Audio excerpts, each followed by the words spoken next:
नमस्कार दोस्तों, welcome back to मैनकोफिन। दोस्तों, इस वीडियो में हम लोग टाटा स्टील की बात करेंगे। आज हमने इस वीडियो के लिए टाटा स्टील को चुना है और टाटा स्टील में एक ब्रेकआउट देखा गया है और शॉर्ट टर्म में भी एक छोटा सा ब्रेकआउट आज ही के डेट में देखने को मिल रहा है, इसलिए मैंने इस स्टॉक को चुना है। तो अगर हम आज इसके प्राइस की बात करें टाटा स्टील का, तो वो 159 रुपये का प्राइस है और आज के तारीख में यानी कि 24 सितंबर को 3.51% का उछाल देखने को मिल रहा है। मतलब आज के टॉप गेनर में टाटा स्टील भी शामिल है। टाटा स्टील में अगर हमें निवेश करना है तो बीएससी के लिए कोड जो है वो 500470 है और एनएससी के लिए TATASTEEL है। मार्केट कैप की अगर हम बात करें तो 1,98,925 करोड़ का मार्केट कैप है। टाटा स्टील एक लार्ज कैप स्टॉक है और टाटा स्टील में निवेश करने से अभी आने वाले समय में हमें एक अच्छा मुनाफा देखने को मिल सकता है। मेरे लिए तो एक बेस्ट पिक है, इसलिए मैं इस वीडियो में इस स्टॉक पर अपनी ओपिनियन रख रहा हूँ। किसी भी तरह का रिकमेंडेशन या टिप्स इस वीडियो में ना समझी जाए। तो दोस्तों, करंट प्राइस जैसा कि हमने बताया 159 रुपये का है। यहाँ पर भी आप 159 रुपये देख सकते हैं। हाई लो की अगर हम बात करें तो 52 वीक हाई जो 185 का है और 52 वीक लो जो 114 रुपये का। अगर 52 वीक हाई की हम बात करें तो करंट मार्केट प्राइस जो है टाटा स्टील का 159 रुपये, वो बहुत ज़्यादा अपने 52 वीक हाई से दूर नहीं है और वापस इस स्टॉक में यू टर्न देखने को मिल रहा है, यानी कि इस तरह का ब्रेकआउट देखने को मिल रहा है शॉर्ट टर्म में। तो उम्मीद करते हैं कि बहुत जल्दी अपने 52 वीक हाई को ब्रेक करके एक नया हाई बनाएगा। तो आगे हम चार्ट पर बात करेंगे। इस वीडियो में जो हमारे वीडियो का जो मोस्ट इंपॉर्टेंट पार्ट होता है टेक्निकल एनालिसिस, उसमें हम लोग देखेंगे कि इस स्टॉक का शॉर्ट टर्म रेजिस्टेंस और शॉर्ट टर्म सपोर्ट क्या होना चाहिए। साथ ही साथ जिसके लिए मैं बार बार अपने व्यूअर्स को, अपने सब्सक्राइबर को प्रेरित करता रहता हूं कि आप लॉन्ग टर्म इन्वेस्टमेंट कीजिए, लॉन्ग टर्म इन्वेस्टर बनिए। तो उसके लिए भी जो मोस्ट इंपॉर्टेंट सपोर्ट होता है, जिस लेवल के नीचे जाना किसी भी स्टॉक के प्राइस का बिल्कुल नामुमकिन सा होता है, उस लेवल की भी हम चर्चा करेंगे, लेकिन चार्ट पर। अभी फिलहाल हम कुछ फंडामेंटल रेशियोज देख रहे हैं। जब भी हम किसी स्टॉक में निवेश करते हैं तो ऐसे छोटे मोटे रेशियोज को देखना काफ़ी ज़रूरी होता है, क्योंकि इनके बाद भी बहुत सारी चीज़ें हैं एनालिसिस के लिए। तो मोटा मोटी मैं ये चीज़ें देखता हूँ जो मैं आपके साथ शेयर कर रहा हूँ। पी की अगर हम बात करें तो देखो, यहाँ जो लोग ज़्यादा पी पर ध्यान देते हैं उनके लिए तो ये बैड थिंग है, बट जो लोग ज़्यादा पी पर ध्यान नहीं देते हैं जैसे कि मैं, उनके लिए कोई बहुत बड़ी चीज़ नहीं है। 123 का पी चल रहा है। स्टॉक का जो बुक वैल्यू है वो 73.7 का है। डिविडेंड यील्ड समय समय पर स्टॉक डिविडेंड देती है अपने इन्वेस्टर्स को, तो 2.28% का डिविडेंड यील्ड है। आरओसी और आरओई बहुत बढ़िया नहीं है, लेकिन इस स्टॉक के टेक्निकल व्यू की अगर हम बात करें तो आने वाले समय में ये आरओई और आरओसी भी बढ़ सकता है। फेस वैल्यू जो है 1 रुपये है। डेप्ट की बात करें तो डेप्ट इस कंपनी पर है। ये एक मेटल सेक्टर स्टॉक है, तो इसमें थोड़ी सी डेप्ट रह सकती है। तो डेप्ट इक्विटी की अगर हम बात करें तो वो 0.95 है, लेकिन अभी भी स्टिल ये बिलो देन 1 है। करंट रेशियो की बात करें तो 0.71 है और नेट प्रॉफिट मार्जिन जो है वो 3.09% है और ऑपरेटिंग प्रॉफिट मार्जिन जो है वो 9.71% है। कई लोग जो है नेट प्रॉफिट मार्जिन 10% और ऑपरेटिंग प्रॉफिट मार्जिन जो है मिनिमम 20% ढूंढते हैं। तो वो एक अपना तरीका है स्टॉक को एनालिसिस करने का। तो या इसका मतलब ये नहीं है कि यहाँ नेट प्रॉफिट मार्जिन और ऑपरेटिंग प्रॉफिट मार्जिन हमारा ख़राब है, ये भी बेटर है। ये लोग एक्चुअली प्रॉफिट कम और ट्रेडिंग पर ज़्यादा ध्यान देते हैं। तो ऐसे जो कंपनीज होते हैं मेटल सेक्टर के, ये लोग प्रॉफिट मार्जिन पर कम और ट्रेडिंग पर ज़्यादा ध्यान देते हैं, यानी कि सेल्स पर ज़्यादा ध्यान देते हैं। तो नंबर ऑफ इक्विटी शेयर्स की अगर हम बात करें तो 1248 करोड़ का इक्विटी शेयर्स इनके पास है। प्रमोटर होल्डिंग की हम बात करें तो 33.2% है। यहाँ पर 33.2% काफ़ी कम है प्रमोटर होल्डिंग, तो इससे घबराने की बिल्कुल ज़रूरत नहीं है। टाटा स्टील टाटा की कंपनी है, तो टाटा की एक सब्सिडियरी कंपनी है, यानी कि टाटा की ही ये कंपनी। टाटा के बहुत सारे कंपनीज़ हैं, तो इस कारण से बहुत सारे जो होल्डिंग है वो आपस में ही बटे हुए हैं, तो प्रमोटर होल्डिंग इसमें कम हो सकती है, कोई बड़ी बात नहीं है। तो दोस्तों, ये था हमारा जो कुछ फंडामेंटल रेशियोज जो होते हैं, आप ये कह सकते हैं कि फंडामेंटल कीज जिसको देख करके स्टॉक में इन करना चाहिए। तो ये सारी चीज़ें तो मुझे अच्छी लग रही हैं और बेसिकली मैं इस स्टॉक को जो पिक किया था, वो पिक करने का सबसे बड़ा कारण था कि इस स्टॉक का जो टेक्निकल प्राइस है, टेक्निकल चार्ट पर काफ़ी अच्छा मुझे लग रहा है। एक ब्रेकआउट वापस देखने को मिल रहा है। लॉन्ग टर्म में तो इसने ब्रेकआउट दिया ही है, जिसके वजह से सबसे पहले मैं स्टॉक को पिक करता हूं और शॉर्ट टर्म में भी ये ब्रेकआउट दे रहा है और उम्मीद करते हैं कि आने वाले समय में बहुत कम ही समय में एक अच्छा खासा प्राइस हमें देखने को मिलेगा। अगर प्लेस्ड परसेंटेज की हम बात करें तो यहाँ पर देख सकते हैं कि इनका इस कंपनी का एक भी शेयर गिरवी नहीं है, 0% है। तो ये था हमारा फंडामेंटल रेशियोज। अब हम लोग देखेंगे annual profit and loss report Tata steel का। तो चलिए चलते हैं प्रॉफिट एंड लॉस स्टेटमेंट की तरफ। तो दोस्तों हम टाटा स्टील के प्रॉफिट एंड लॉस स्टेटमेंट की तरफ आ चुके हैं और यहाँ पर आप देख सकते हैं ऊपर टॉप में लेफ्ट साइड में सेल्स का कॉलम है और ठीक उसके नीचे ऑपरेटिंग प्रॉफिट का कॉलम है और बिल्कुल जब बॉटम में हम आएंगे तो नेट प्रॉफिट का कॉलम है। इन तीनों चीज़ पर हम लोग इस पूरे स्टेटमेंट पर ध्यान देंगे कि पिछले 5 से 10 सालों में इसमें कितनी बढ़ोतरी हुई है। सेल्स की अगर हम बात करें तो यहाँ पर हमारे पास जो डेटा उपलब्ध है वो 2013 से लेकर के 2024 तक का है। तो 2013 में अगर हम बात करें तो इनका जो सेल्स था वो 1,34,712 करोड़ का सेल्स था। तो धीरे धीरे बढ़ करके मार्च 2024 में वो 2,29,171 करोड़ रुपए हो गया है और आने वाले समय में भी थोड़ी बढ़ने की उम्मीद है।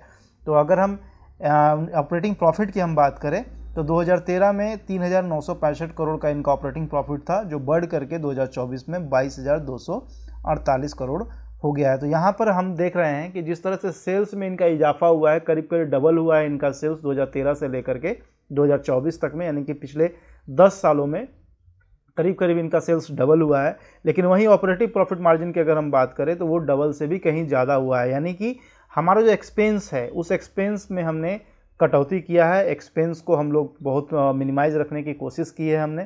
तो ये एक बहुत अच्छी बात है कि इस स्टॉक में जो अब हमारा जो लागत है वो सेल्स के मुकाबले काफ़ी कम लग रहा है, जिसके कारण हमारा प्रॉफिट जो है इंक्रीज़ कर रहा है। वहीं नेट प्रॉफिट की अगर हम बात करें तो नेट प्रॉफिट बहुत सारे खर्चे काटने के बाद जो प्रॉफिट बचते हैं उसको नेट प्रॉफिट कहते हैं। जैसे हम कह सकते हैं कि हमें इंटरेस्ट पे करना होता है, डेप्रिसिएशन के लिए रखना होता है पैसा, टैक्स भरना पड़ता है, तो इन सब के बाद जो हमारे पास पैसा बचता है वो नेट प्रॉफिट होता है। तो नेट प्रॉफिट की अगर हम बात करें तो ऑपरेटिंग प्रॉफिट के बाद सारे खर्चे निकाल करके कंपनी लॉस में चली गई थी, जहां पर यहाँ देख सकते हैं -7,272 करोड़ का लॉस हुआ था।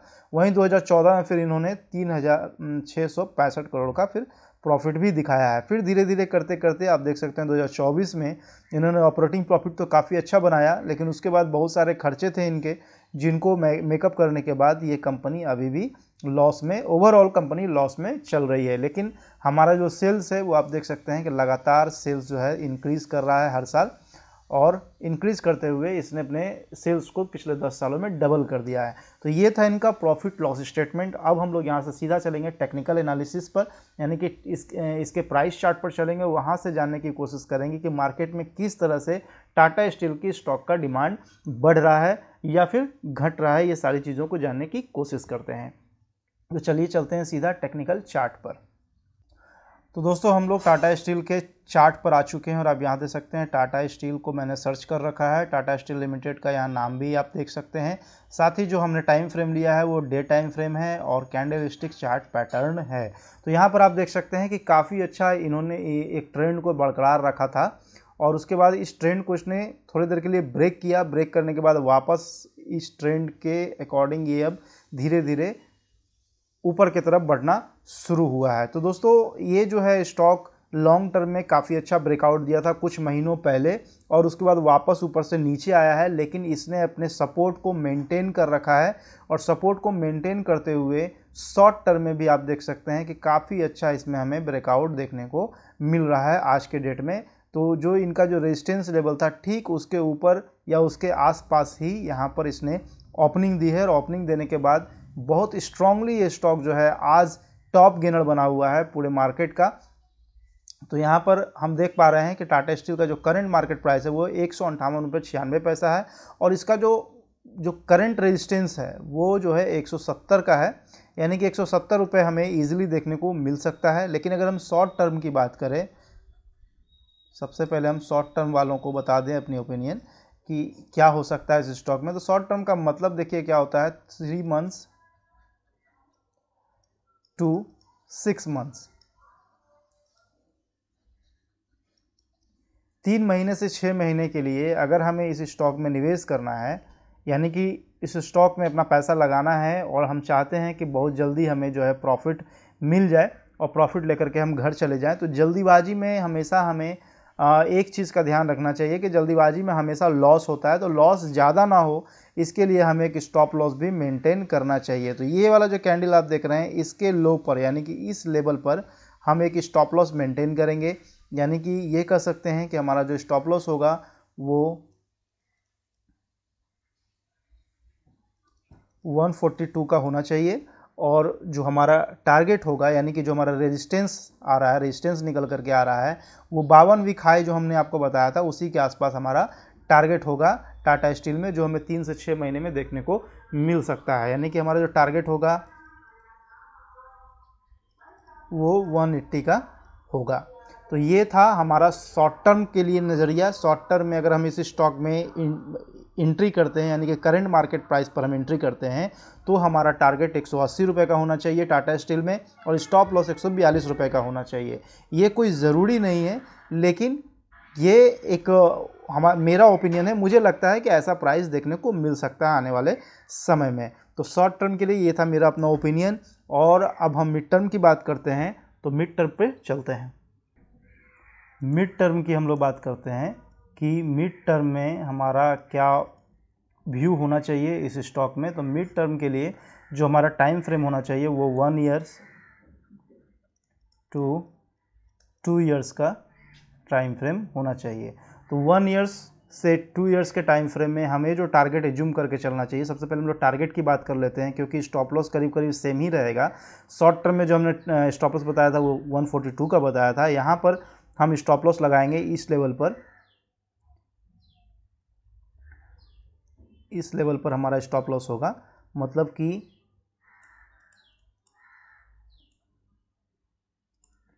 135 का होगा स्टॉप लॉस।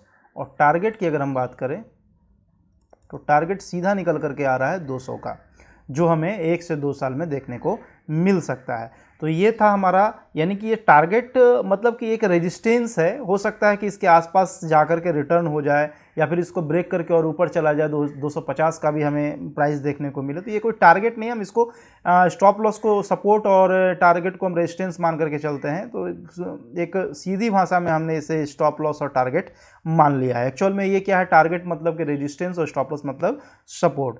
तो यहाँ पर हम ये कह सकते हैं कि स्टॉप लॉस लगाना इसलिए ज़रूरी है अपने सपोर्ट पर, क्योंकि हम एक लिमिटेड समय अवधि के लिए इस स्टॉक में निवेश करने जा रहे हैं, मिड टर्म के लिए 1 से 2 साल के लिए निवेश करने जा रहे हैं। तो इस लिमिटेड समय अवधि में हमें नुकसान का भी सामना करना पड़ सकता है। तो ज़्यादा नुकसान ना हो इसके लिए हम स्टॉप लॉस एक लगा करके रखेंगे कि हमें ज़्यादा नुकसान ना हो। और अगर हम लॉन्ग टर्म के लिए निवेश करते हैं, जिसके लिए मैं हमेशा प्रेरित करता हूं अपने सब्सक्राइबर्स को, अपने व्यूअर्स को, अपने जानने वालों को, कि हमेशा स्टॉक में कोशिश करें कि कुछ पैसा लॉन्ग टर्म में अवश्य लगाएं, क्योंकि लॉन्ग टर्म में अगर हम पैसा लगाते हैं तो वहां हमें नुकसान नहीं होता है, सिर्फ फ़ायदा ही फ़ायदा होता है। तो चलिए हम लॉन्ग टर्म के विषय में बात कर लेते हैं, क्योंकि लॉन्ग टर्म ही एक ऐसा समय अवधि है जहां पर हम सबसे स्ट्रॉन्ग सपोर्ट फाइंड आउट कर पाते हैं, जिसके नीचे अगर स्टॉक का प्राइस जाता है तो और भी ज़्यादा गिरावट आ सकती है। तो चलिए एक बार हम लोग लॉन्ग टर्म के बारे में बात कर लेते हैं। तो देखो, लॉन्ग टर्म में अगर हम बात करें टाटा स्टील के बारे में, तो लॉन्ग टर्म का जो समय अवधि होता है वो कम से कम हमें 10 ईयर्स के लिए होल्ड करना चाहिए, 10 साल से 15 सालों तक होल्ड करना चाहिए, या फिर इससे भी ज़्यादा। लॉन्ग टर्म का मतलब यही होता है, क्योंकि ये इतनी बड़ी समय अवधि होती है, इतना बड़ा टाइम फ्रेम होता है, क्योंकि इतने बार में मार्केट का जो स्टॉक है, स्टॉक का प्राइस जो है कितनी बार ना जाने ऊपर नीचे होता है। और अगर बहुत नीचे चला भी जाता है किसी ट्रेजेडी के कारण, किसी इकोनॉमी कॉज के कारण, तो मार्केट नीचे जाने के बाद भी इसके पास काफ़ी समय बचता है वापसी करने का। तो ऐसे में लॉस होने के गुंजाइश ना के बराबर हो जाता है। मैं तो कहता हूँ नामुमकिन है लॉस होना, बशर्ते आप में एक पेशेंस जैसा हथियार होना आपके पास बहुत ज़रूरी है, क्योंकि अगर आपको पेशेंस है तो आप मार्केट से पैसा बनाने से आपको कोई रोक नहीं सकता है। तो यहाँ पर हम बात करेंगे लॉन्ग टर्म के लिए, और लॉन्ग टर्म के लिए जो इम्पॉर्टेंट सपोर्ट निकल करके आ रहा है वो 119 रुपये के आसपास आ रहा है। यानी कि हम कह सकते हैं कि 120 का जो इसका सपोर्ट है, 120 पर जो सपोर्ट लेवल है, इंपॉर्टेंट सपोर्ट लेवल,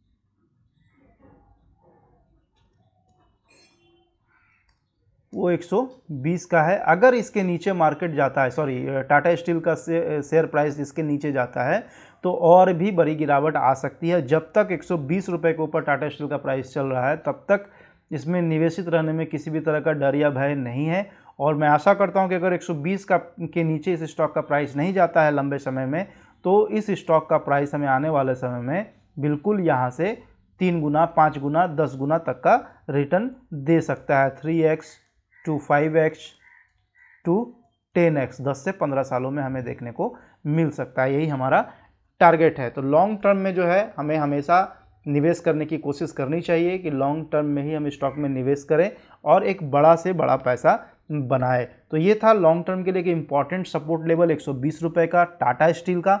और इसमें जो हमारा टारगेट होगा लॉन्ग टर्म में, हमेशा हमारा टारगेट 10 साल के लिए अगर निवेश कर रहे हैं तो कम से कम 3x का टारगेट होना चाहिए। 15 साल के लिए निवेश कर रहे हैं तो एटलीस्ट 5x का टारगेट होना चाहिए। और अगर 20 साल के लिए निवेश कर रहे हैं तो कम से कम 10x का टारगेट हमें हमारा होना चाहिए। तो ये था टाटा स्टील पर मेरा अपना ओपिनियन। तो आज इस वीडियो में इतना ही। अगर आपको ये वीडियो वैल्यूएबल लगता है, अगर आपको ये वीडियो यूज़फुल लगता है तो ज़रूर इस वीडियो को लाइक करें। अब तक आपने अगर मेरे चैनल को सब्सक्राइब नहीं किया है तो ऐसे ही वीडियोस देखने के लिए हमारे चैनल को सब्सक्राइब करें। साथ ही साथ अपने दोस्तों रिश्तेदारों के बीच में हमारे वीडियोस को ज़रूर शेयर कीजिए। तो फिर जल्द मिलते हैं एक नए वीडियो के साथ में, तब तक के लिए धन्यवाद।